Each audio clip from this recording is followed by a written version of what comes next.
Let's move to midfield, because I think this is another big question here. Of course, what do you do, one, with Tyler Adams, who told us himself he's probably not 90 minutes fit just yet.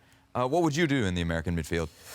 Solution. I would go with what I think Greg Berhalter has done before, which is familiar. Listen, a lot of people are right now, Tyler Adams, is he going to start? Will he start? He's back. I don't think you start Tyler Adams for a majority of reasons. I don't even know if you play Tyler Adams. That could be a case as well. I think maybe you give him minutes if you think it could help him get his feet wet. You know, it is important. He's an important player to have him back. But certainly the case to start him, I think, is a bit much right now for a player that's not played for the U.S. men's national team since the 2022 World Cup. A player who, over the last year, has played what? Hardly anything, yeah. 50 minutes? Yeah. If we're going about, you know, his cameo appearances in last year, yeah, you need to make sure he's fit, he's ready for what's to come. Don't worry about this game versus Jamaica. Don't worry about what's next. If you make it out of that, you have to manage the game as is. What do I need from Tyler Adams? I need Tyler Adams to be playing week in and week out. Correct. Or correct. Involved week in and week out. I don't need Tyler Adams to come in for the national team after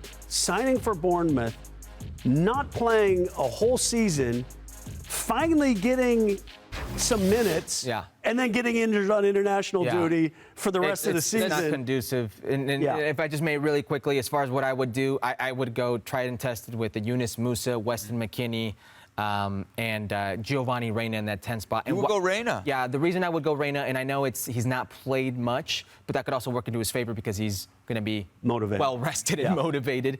But here it is. Jamaica's a team that I think, because of the pragmatic approach, is going to bypass the midfield. And if you watch their last game versus Canada, Damian Lowe, who's a center back by trait, goes into the midfield, and a lot of their play that led to goals were turnovers that he caused, were that aggressive play. But when he wasn't aggressive and they can be elusive around that, Canada had a ton of opportunities. So if you have players like Yunus Musa, Weston McKennie, a Giovanni Reyna in a low block that can be creative and slip out of those plays in the midfield, you're going to have a ton of opportunities going in front of goal.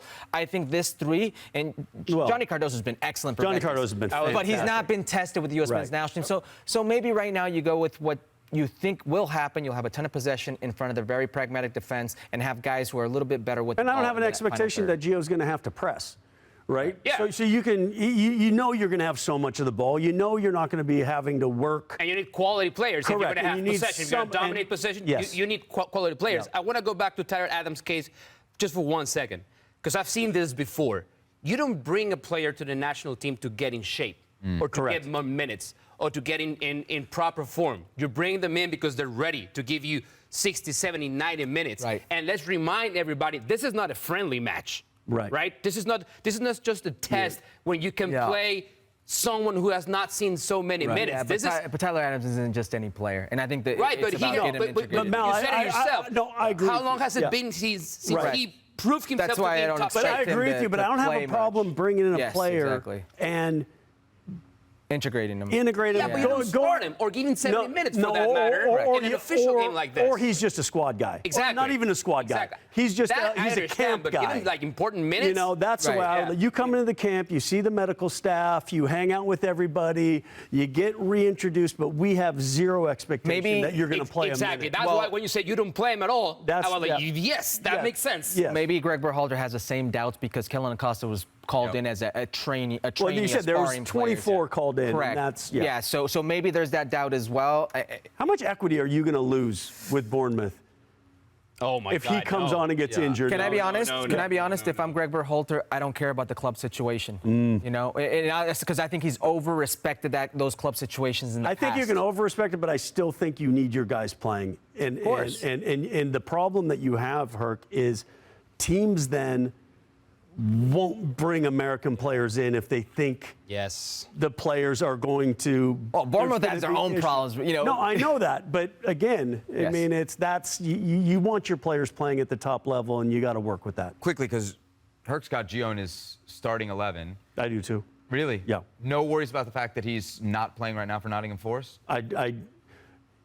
Would you rather? Some national teams, you would say a guy's not playing for his club, you don't call him in. This guy's not playing for his club, and you're starting him. But when you look at scenarios, every club has to deal with, Well, you think Luka Modric isn't going to play for Croatia? He's not playing much for Real let me bring it down for you. Well, Christian Pulisic, when he wasn't playing for Chelsea. In each other's relative squads, the importance level is there. Where's the replacement?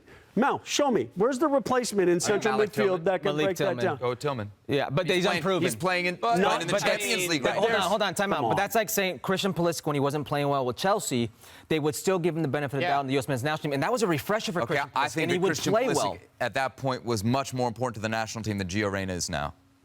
Well, hold on. Christian Pulisic has been the best player in this team since that point. Gio Reyna's not the best player in this team. You think now, Christian correct? Pulisic, since that point, has been the best player in this team? I think it's remarkable. I think that's debatable, but I don't think. Listen, what I'm trying to say. There was never a time you could make a case to keep Christian Pulisic out, even when he wasn't playing at Chelsea, because he was absolutely. Is your case that necessary to the Malik national team. Tillman would do better than Giovanni Reyna right now, given the circumstances? I think you could make that argument based on the fact that Gio Reyna hasn't played. Yeah, if I'm going off form right now, I'm going to vote. I'm going to put my chips on Malik Tillman than Gio Reyna. Significantly different players. So Gio Reyna's just such a special player that whether he plays for club or not, he's just always in the starting lineup. No, he's not always in the starting line, but there is a certain amount of equity you give Gio Reyna until you see he's not there anymore. And again, who you're playing against, right? Correct. The way Jamaica's going to play, pragmatic approach. The way Gio Reyna, if you're playing against Argentina right now, exactly, and you know have to be more physical, or you're playing against Spain, or you're playing against somebody where you need to fight. But you're going to play in 50 yards here against Jamaica, right? And you need someone with a lot of talent, right? You need talent, and you need this ability on ball to make a difference. Now, you give him 60 minutes. If it's not working, then you bring Tillman in. What would you rather have? Would you rather have one of your best players on the pitch for 60 minutes or 30 minutes? 60 minutes. 60 minutes. But I understand. Yeah. I understand where you're coming from about his fitness levels and confidence as well, because he's still a kid, right? Sure. But there's a certain amount of equity that he has, and until that equity runs out, you keep riding Gio Reyna. Absolutely.